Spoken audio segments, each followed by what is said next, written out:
కానీ మీడియా మిత్రులందరికీ మరియు వెంకటగిరి నియోజకవర్గ ప్రజలందరికీ పేరు పేరున ధన్యవాదాలు తెలియజేస్తూ ఉన్నాను. ఈరోజు మా అధినాయకుడు చంద్రన్న గారు ఈరోజు టోటల్గా 94 మందిని ప్రకటించడం జరిగింది. అలాగే మా మిత్ర పార్టీ జనసేన అధినాయకుడు పవన్ కళ్యాణ్ గారు 24 సీట్లలో 5 సీట్లు ప్రకటించడం జరిగింది. మొత్తం 99 సీట్లు జనసేన అండ్ టీడీపీ కూటమి ఈరోజు ప్రకటించడం జరిగింది. ఈ ప్రకటించడం అందరిలోనూ ఇప్పుడు దాకా వస్తున్న ఎప్పుడు ప్రకటిస్తారో అనే దానికి మంచి సమాధానంగా ఆల్మోస్ట్ నీరబోట్ ఒక 60% సీట్లు ఈరోజు ప్రకటించడం అనేది ఆశాజనకంగా ఉంది. అందరిలో కూడా ఈ ప్రకటించే విధానం కూడా మనం గమనిస్తే ఎంత చక్కగా వెల్ బ్యాలెన్స్డ్గా ప్రతి వర్గానికి న్యాయం చేకూరాలి, ప్రతి చదువుకున్న వ్యక్తికి ఒక మంచి భవిష్యత్తు ఇవ్వాలి. ఎప్పుడైతే నాయకులు మంచి వ్యక్తులు అవుతారో మనం మంచి ప్రభుత్వాన్ని ఇవ్వగలుగుతామనే చంద్రన్న దూరదృష్టి ఈరోజు సెలెక్ట్ చేసిన ఎన్నికబడిన ఈ క్యాండిడేట్లు ఎవరైతే ఉన్నారో వాళ్ళే నిదర్శనం. ఎందుకంటే మనం దీన్ని చూస్తే అసలు విద్యావంతులకి ఎంత పెద్ద పీట వేశారనేది మనం గమనించవచ్చు.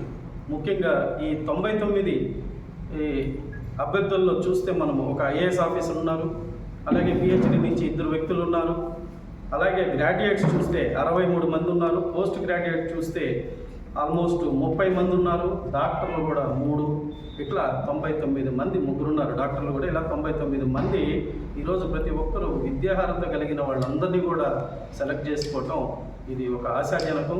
ఎందుకంటే ఆయన దూరదృష్టి ఏంటంటే ఆంధ్రప్రదేశ్కి మంచి భవిష్యత్తు ఇవ్వాలి, అందరినీ సస్యశ్యామలంగా చూడాలనే ఒక అభివృద్ధి ప్రదాత అయిన నారా చంద్రబాబు నాయుడు గారు ఈరోజు మన మిత్రకూటమితో కలిసి జనసేన టీడీపీ ఈ 2 మిత్రకూటమి ఈరోజు ఇలా చేయటం అనేది వాళ్ళకి మరి ప్రత్యేకమైన ధన్యవాదాలు తెలియజేస్తూ చాలా ఆశాజనకంగా ఉన్నందుకు సంతోషిస్తూ ఉన్నాను. అలాగే ఇక వెంకటగిరి విషయానికి వస్తే వెంకటగిరిలో కూడా చాలా కాలం నుంచి ఈరోజు వస్తుంది అనేది ఎక్స్పెక్ట్ చేసినా కూడా, ఎందుకంటే ఇక్కడ హైలీ కాంపిటేటివ్గా ఉంది. మేము కూడా చాలా కష్టపడి పార్టీ కోసం ఎన్నో రకాలుగా కష్టపడి పనిచేసాం.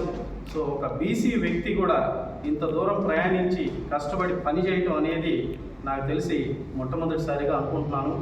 సో ఈ క్యాలిక్యులేషన్ అన్ని ఈక్వేషన్స్ అన్నీ చూసి ఖచ్చితంగా మనకు బీసీకి కూడా మంచి అవకాశం వస్తుందని ఆశిస్తూ నేను కూడా ప్రథమంగా పోటీలో ఉంటున్నాను. నేను కూడా డే 1 నుంచి కూడా వెంకటగిరిలో పోటీ చేయాలని సిద్ధంగా ఉన్నానని ఈ విధానాన్ని నాది కూడా నా ప్రతిభను కూడా ఇది కూడాను చంద్రబాబు నాయుడు గారికి తెలియజేయటం జరిగింది. ఆశాజనకంగా తొందరలోనే మంచి నిర్ణయం వస్తుందని ఆశిస్తూ ఉన్నాను. రాకముందు నుంచి వచ్చిన తర్వాత నుంచి చాలా కష్టపడి ప్రతి వర్గాన్ని కలుపుకుంటూ పోవటం, అలాగే యువగలాన్ని బాగా కలిసి బాగా చేయటం, రా కథలురా ప్రోగ్రాం అయితేనేంటి, అలాగే నిజం గెలవాలనే ప్రోగ్రాం అయితేనేంటి, అలాగే అక్రమంగా అరెస్ట్ అయిన చంద్రన్న దానికి మనము చేయగలుగుతాము, చంద్రన్నకు మద్దతు పలుకుతామని, అలాగే పట్టణ పలకరింపు పల్లె పలకరింపు ప్రోగ్రాం ద్వారా ప్రతి ఏరియాకి ప్రతి పాయింట్కి వెళ్ళటం. అందరికీ ధన్యవాదాలు తెలియజేస్తూ నమస్కరిస్తాను.